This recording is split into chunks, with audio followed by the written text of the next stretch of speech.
seni özledim. Hadi çık da gel.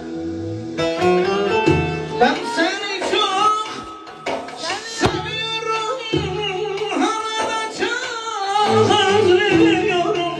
Yavrum da seni özledi. Hadi çık da. Gel gel gel. Vay vay. Nasıl güzel bir program. Bravo. Bravo olmadan.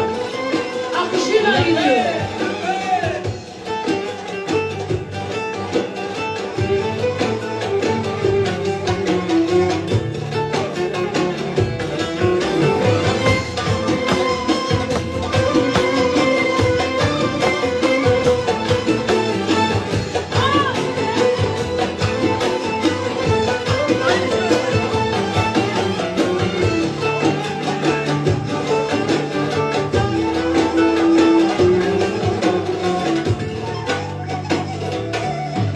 Adım diline dolandı.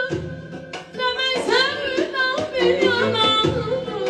Bir tek resminde yavrum, senden bana tek kalandı. Adım diline dolandı. Demek sevdam bir yalanmış. Tek resminde yavrum, senden bana tek kalandı. Ben seni çok seviyorum.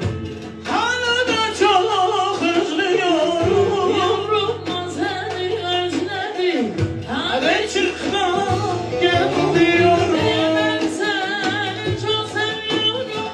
Hala da çok özlüyorum. Yavrum da seni özledim. Hadi çık da gel. Bir görüşe aşık ol. Bağlandık birbirimize. Gülemeden ağlıyoruz. Nazar değdi ikimize. Bir görüşe aşık olduk. Bağlandık birbirimize. Gülemeden ağlıyoruz. Gel o nazar değdi ikimize.